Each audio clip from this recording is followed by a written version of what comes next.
Ben Əli Həsənov, Azərbaycan Xalq Parlamentinin millət vəkiliyim. Bəzi düşüncələrimlə bölüşmək istəyirəm. Düşüncələrim belədir ki, Xalq Parlamentinin getdiyi yol, onun məruz qaldığı parçalanmalar və başqa qanunsuz hərəkətlər, bunlar mən çox belə çox maraqlandırdı. Ona görə də istəyirdim bunu elə bu seçicilərimlə də bölüşəm. Çünki hər bir millət xalq parlamentində olan millət vəkillərinin xalqla bölüşməli sözləri, hərəkətləri onlara hesabat vermək kimi bir söhbəti olmalıdır. Ona görə də mən bu söhbəti deyirəm.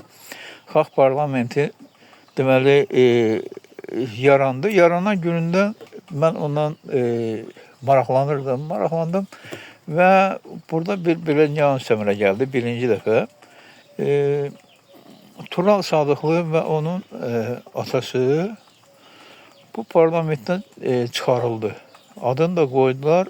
Tural Sadıqlı dedi ki, bəli, təsis konferansından sonra dedi ki, bəli, Azərbaycan Xalq Parlamenti ölü doğuldu. Uzun söhbətdən sonra Qurban bəyin çox canfəşanlığı ilə bu iki adam Xalq Parlamentindən xaric olundu, istifa verdi. Amma iş orası idi ki, bunlar da boş durmadı da. Onlar da Azərfredomun YouTube kanalına şikayət yazdılar və YouTube kanalında YouTube'da Azərfredomun bağlanması məsələsini qoydular. Hansı qaydalar pozduğuna görə. Məsələn, niyə bağlanmadı? Çünki Azərfredomun kanalının arxivində tərsər hadisələrini açan çox materiallar var idi. Əgər o bağlansaydı, o materiallar yoxa çıxırdı. Bu da gələcəkdə Azərbaycanda tərsər hadisələrinin tam üzə çıxartmaq, o hadisələrdə qanunsuzluqları olan bütün o işlərin hamısını ortalığa çıxartmağa lazım olan material idi. Ona görə də, bəlkə də buna görə də o Azərfredomun bağlanması bir o qədər də lazımlı olmadı. Çox çalışdılar. Osman Sevinç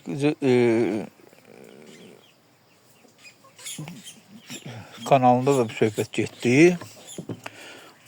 Ümumiyyətlə, kanal bağlanmadı, açıldı. Deməli, bir il Xalq Parlamenti öz işinə davam elədi, komiserlər yaradıldı, nizamnamə qəbul olundu, hər şey öz axarı ilə gelirdi. 25-ci il noyabrın 14-nə qədər. Noyabrın 14-də elə bir ki, nəsə, belə bir artıq parlament respublikada şeye çıxmışdı. Cəmaatın ümid yerinə çönməyə başlamışdı. Ki, bu parlament milli maraqlarını yerinə yetirmək üçün lazım olan bir qrupdur. Amma ki, belə olmadı. Sözlər qrupun arasında parçalanma düşdü və Qurban bəy, Araşdın bəy, Əli bəy və bir neçə başqaları elan elədilər ki, biz ayrılırıq. Ayrılırsınız, ayrılın. Bir də elə bir vaxta düşdü ki, həmən vaxtda Azərbaycan Xalq Parlamentinin nizamnaməsinə əsasən bunların səlahiyyət hüquqları bitirdi. Parlamentdə millət vəkilliyi səlahiyyətlərin bitən vaxtı idi. 52-nin 48%-ə Teymur Eminbəyli və əsasən də başda Qurban bəy olmaqla, Ərəsun bəyin təkidi ilə ayrıldılar. Bunlar birinci qrup 48% tutan qrup deyək də. Bunlar 48% tutan qrup öz səlahiyyətlərini aşdı. Səlahiyyət vaxtı bitdi və səlahiyyət vaxtı bitəndən sonra, onların nizamnaməsində belədir, səlahiyyət vaxtı bitəndən sonra seçki komissiyası seçki elan edir, seçkini keçirdir, sonra birinci iclası açır, ondan sonra Xalq Parlamenti öz işini davam etdirir seçilmiş millət vəkilləri ilə.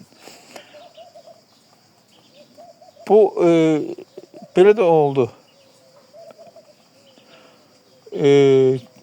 Teymur bəygil həmin bu qaydanın, nizamnamə qaydasından istifadə edilər, seçki keçirdilər və 20-si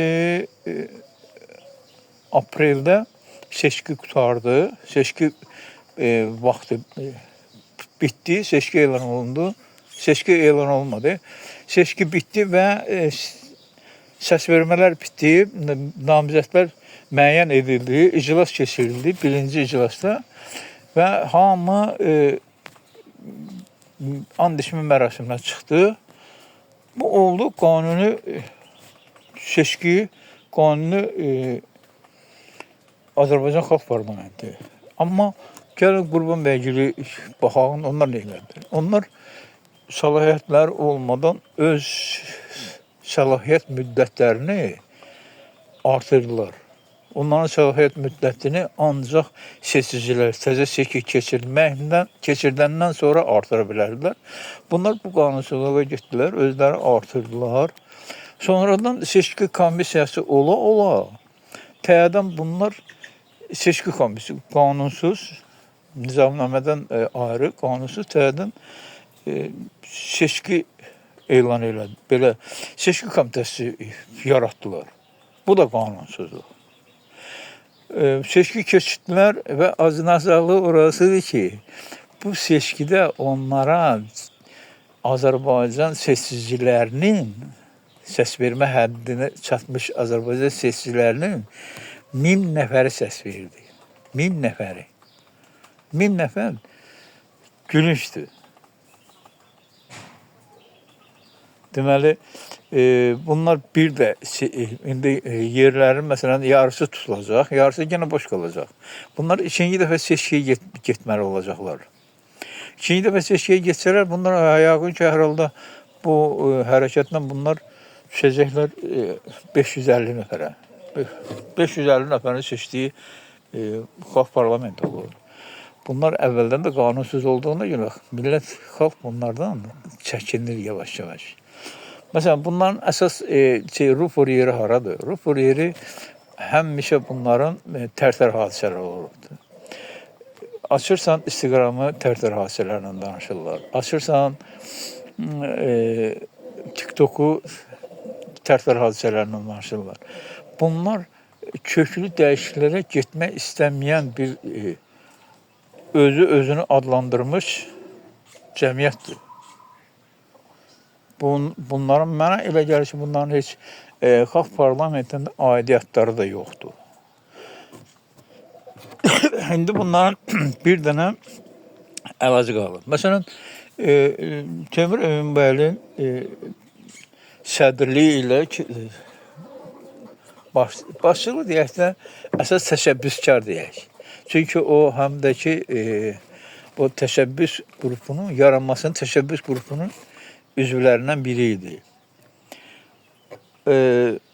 11 min seçici ilə birinci seçkidə bu qədər əziyyətlə 11 min seçki bunlara inam, etibar elədi. 11 min seçici ilə bunlar seçkini başa vurdular. Xalq Parlamentini təşkil edilər.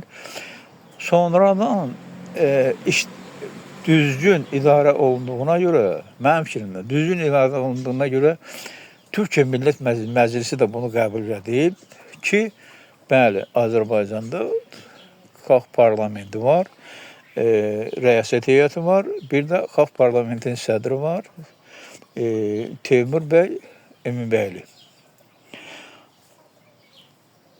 Bunlar çox, məsələn, bunlar çıxdılar Abid Şərifovun vasitəsilə Avropa Şurasına qəbul eləmədilər. Ondan sonra yenə bunların arasında bu Avropa Şurası məsələsindən sonra bunların arasında ayrılıq düşdü. Abid bəy də həmin parlamentdən ayrıldı. O parlament deyil də, bu elə bir ki, parlament şirması altında hərəkət edən qrupdur.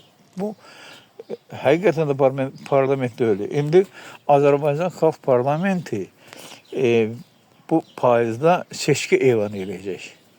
Seçki elan ediləcək. Bizim haradasa 20-25 yerimiz boşdur. Çünki bu yerləri 125 nizamnaməyə görə Xalq Parlamentində millət vəkillərinin sayı 125 nəfər olmalıdır. İndi onun yerini doldurmaq üçün biz ikinci seçkini keçirəcəyik. Mən 100% inanıram ki, bizim bu ikinci seçkimizdə bizə bəlkə də 1 milyon seçici qoşular. Çünki artıq bizə inanırlar. Bizi bir neçə dəfə vurmaq istədilər. Məsələn, bizdə elə bil ki, öldürülmüş adam var idi. Bizim içimizdə. Aybəniz xanım idi. Getdi Qabil bəyin TikTok'da çıxdılar, başladılar danışmağa, söyməyə, nə eləməyə ki, bu Teymur bəyi gözdən salsınlar, parlament bəlkə dağılar. Məsələn, Teymur bəy də biz özümüz hamımız 100% bilirik, bütün millət vəkilləri inanır, öz sədrimiz, özümüz seçmişiksə, əgər biz ona inanırıq ki, bunun məsələn gizlin, milli mənafəyə qarşı heç bir hərəkəti yoxdur, heç bir niyyəti də yoxdur. Belə də çıxdı ortalığa. Əli Oğuz da şeylədi. Məsələn, Əli Oğuzu tam, məsələn, Qurban Məmmədovun kompromatı çəkməyini epizodunu Tofiq bəy təsdiq elədi. Məsələn, Əli Oğuzun orada bir sözü var idi. Mən 3 gündür ki, bu adamı, bu qadını tanıyıram. Bunu deməklə, sən bunu deyirsənsə, 3 gün tanıyırsansa, sən hər hansı bir 3 illik parlamentin sədrini haqqında mənfi sözlər deyirsən, onu harasa calamaq fikrindəsən. 3 günlük tanıdığın qadının sözlərinə görə. Əli Oğuz, bu sənin ən böyük səhvindir. İndi mən bu Xalq Parlamentinin keçdiyi bu yolu loru dillə seçicilərimi başa salıram. Seçicilər, xahiş edirəm. Bütün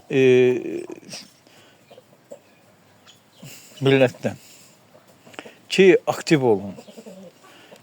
Xalq Parlamentinə seçkilərdə, gələcək seçkilərdə iştirak edin. Əsas da odur ki, namizədləri verin. Biz çox sevinərdik ki, bizim 1000 dənə namizədimiz olsun. Seçkiyə 1000 nəfər getsin namizəd.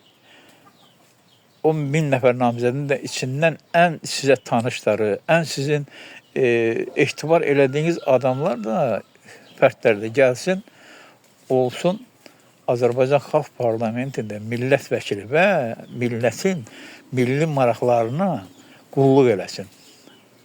Sağ olun. Ben bu kadar.